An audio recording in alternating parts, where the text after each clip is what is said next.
Hello and welcome back. This is Dr. Michael Hess, your host here on the Health and Healing video podcast, I guess we could call it, brought to you by the Scott Valley Seventh-day Adventist Church. This is episode 2, which I've entitled Eat More. In this video, I want to introduce you to the basic prescription for healthy eating and good nutrition. And we're going to take a look at a couple of specific things that you can do right away that will begin to improve your health and healing and help you to feel better, and also reduce your risk for the current pandemic disease. But first, let's review our acronym. If you watched the first episode last week, you know this already. If you didn't, you might want to go look in the link in the description below. Go back and watch that episode, maybe when you're done with this one. Anyway, the acronym is New Start. You remember what that stands for? NEWSTART. That's nutrition, exercise, water, sunlight, temperance, air, rest, and trust in God. So those are the basic elements of healthy living, and we're going to be reviewing those more every week on this channel. For today, we're going to give you the secret to healthy eating. You ready? If you follow what I'm going to tell you today, you won't need any of those nutrition books, bad diets, any of that sort of thing. I suggest you might want to write this down. Are you ready? In case you can't write it down, I'll put it down in the description below. Here it is, nutrition in 30 words. Eat whole foods, mostly a variety of fruits and vegetables, grains and legumes, and nuts and seeds. Minimize processed foods and animal products, and eliminate toxins and artificial chemicals. Drink water. So that's it. Pretty much everything you need to know about nutrition in 30 words. And of course, you might want more detail. There's lots more detail. We're going to be going into some of that right now. And in the months ahead, we'll unpack each part of that. Each piece of that prescription is based on a wealth of scientific research and experience, both my own experience as well as those of my patients and colleagues. So for today, we want to start with 2 simple recommendations for you. One is something to do less of, and one is something to do more of. The first one, you probably know this already. I'm going to recommend that you cut out processed sugar from your diet. Processed sugar has been implicated in so many different health problems. I'm not even going to go through the whole list with you. It's a long, extensive list, and we're just going to hit a couple of the highlights today. I want to tell you there's been this recent phenomenon, I say recent in the last 15 or 20 years, of what I call carbophobia. And I actually came up with that word on my own, and then later I saw some other people using it, so apparently multiple people have come up with that word. It's a thing now. People are afraid of carbs.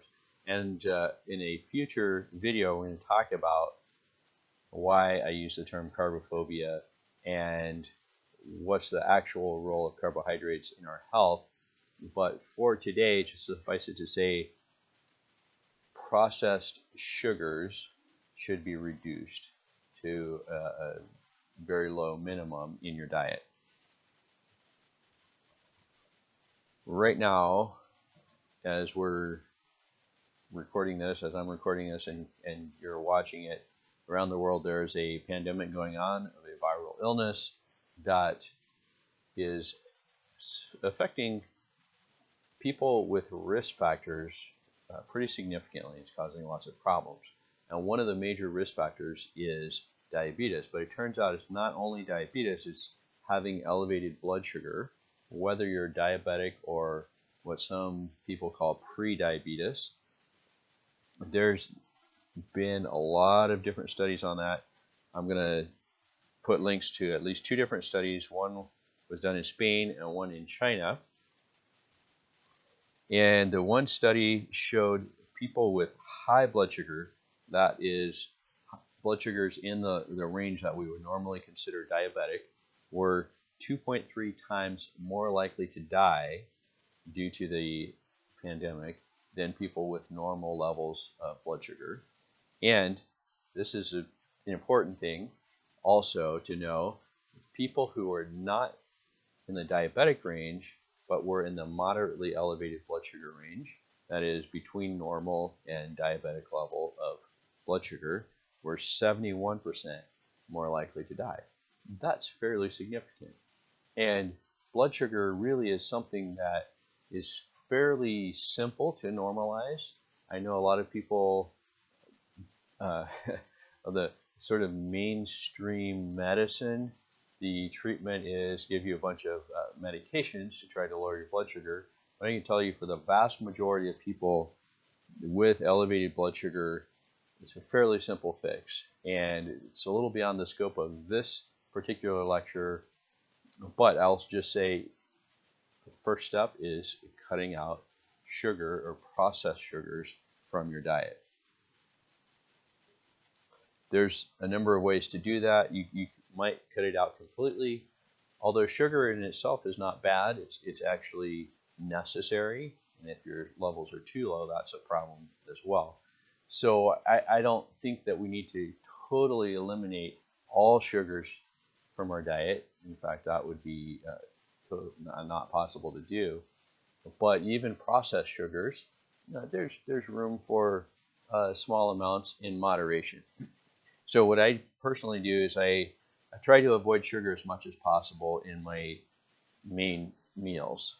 The foods that I eat on a regular basis, when I sit down to eat a meal, I like it if there's none of the things on my plate that have sugar added to it. And I try to be fairly consistent with that throughout the week. On the weekends, I do allow myself to splurge and have some dessert, or sometimes some things that with sugar, or some processed carbohydrates I wouldn't normally eat. Even that, I try to keep it to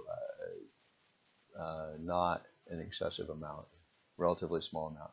So you're going to have to experiment with that. Some people are able to limit the amount of sugar that they have in their diet, and some people are not able to do that. So if they have a little bit, they just can't stop, and they end up having too much. So those people may need to just cut out processed sugars entirely. So I suggest the simplest way to start is just start avoiding foods that you know have lots of sugar, desserts and sweetened drinks and things like that. And then start reading labels on any kind of processed food. Start reading the labels. And if you haven't done this before, you're going to be surprised at how much sugar is added to so many things that you would never think has sugar in them.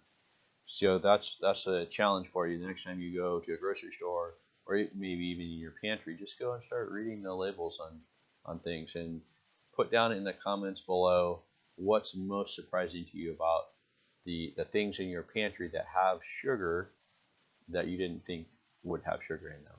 And I'm talking to you, those of you who think you already have low amounts of sugar in your diet. Go to your pantry, look at any of the packaged foods there, read the labels, and leave a comment down below. I'm anxious to hear what you find. Okay, secondly, I said I'm going to give you something to do more of, and that is eat more fruits and vegetables. And I know you heard this before, probably from your mother or your grandmother, eat your vegetables. Well, they were right. So we all need to eat our fruits and vegetables. And in fact, the American Heart Association recommends, get this, 4 to 5 servings of fruits and vegetables daily.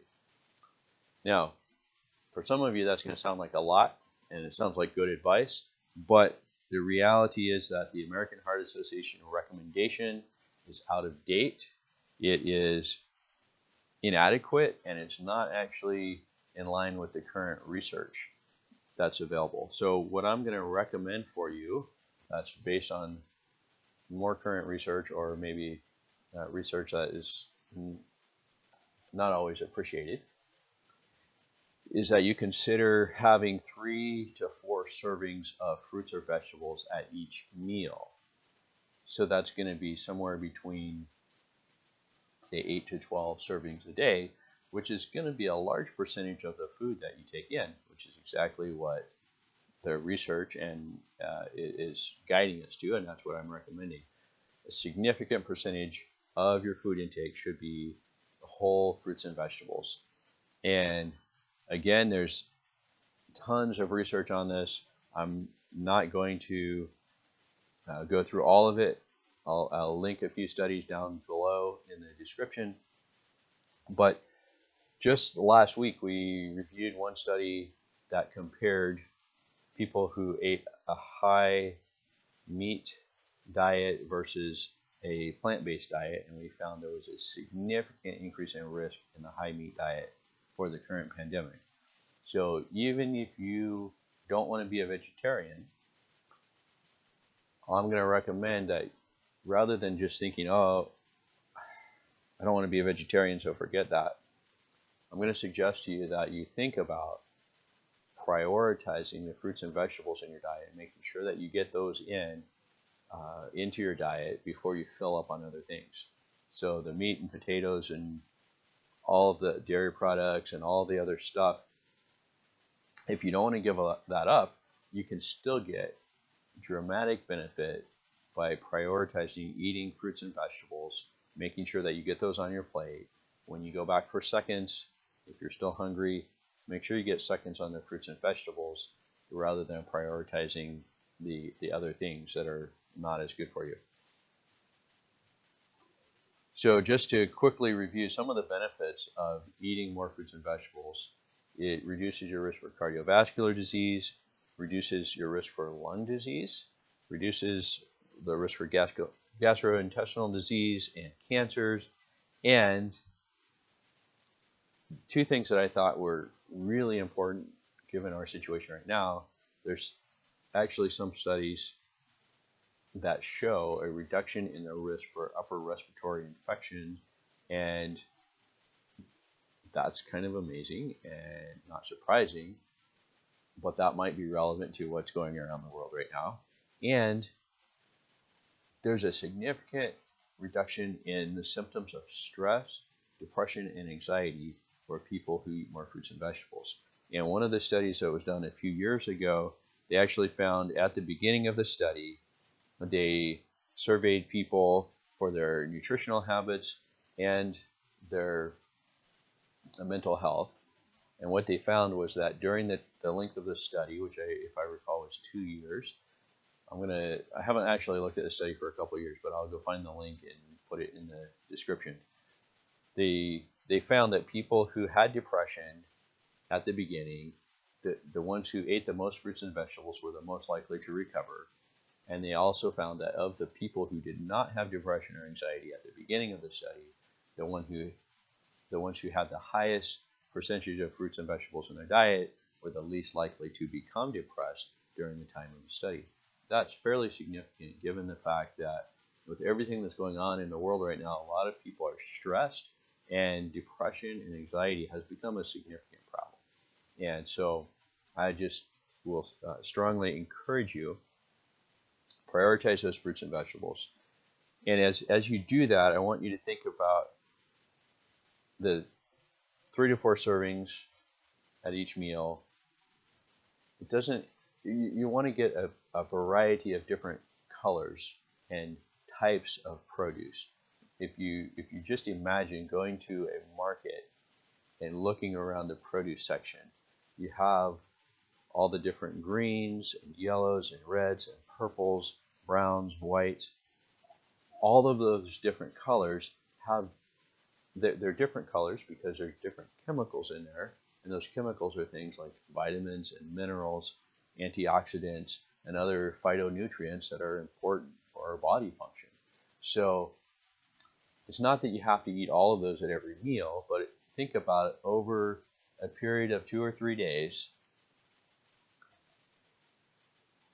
with eating 3 or 4 servings at each meal, that you have a variety of the different types of fruits and vegetables in different colors. And as you do that, your body will use that and you'll be healthier. You'll feel better. You'll be less likely to succumb to disease. And I think just as important as that, maybe, I don't know, but it's important for me. It's really yummy stuff. I mean, that's good food. And when you prepare it properly and get high quality fruits and vegetables, there's so many wonderful things there. Just the variety of the tastes and textures and all that goodness. You don't want to miss out on that for just the same old meat and potatoes every day. So I'm going to challenge you to do that this week. Think about getting prioritizing the fruits and vegetables in your diet and getting a variety. Some people call it eating the rainbow. And so do that. The next time you go to the grocery store, look around the produce section there and pick things out of all the different colors. And it doesn't have to be a lot, but just get something of all those different colors to eat over the next several days. And you'll find that not only is it enjoyable, but in the long run, you're going to be a lot healthier. So I think that's it for today. First thing was cut out processed foods. And the second thing was add in more fruits and vegetables, greater variety, different types, different colors and textures and all that good stuff. So the links to the studies will be down in the description below. Remember, if you find this helpful, like, share with your friends, subscribe. If you subscribe, you can click the little bell for the notifications, and you'll get notified when we put up another video, and that might be helpful for you. So I guess that's it for today. Next week, we'll be looking at exercise, and there's so much on exercise, but we'll just, we'll hit a few of the key points with some research related to the current unpleasantness as well as your overall health and enjoyment of life. So until then, be safe, be well, enjoy good food, and may God bless you.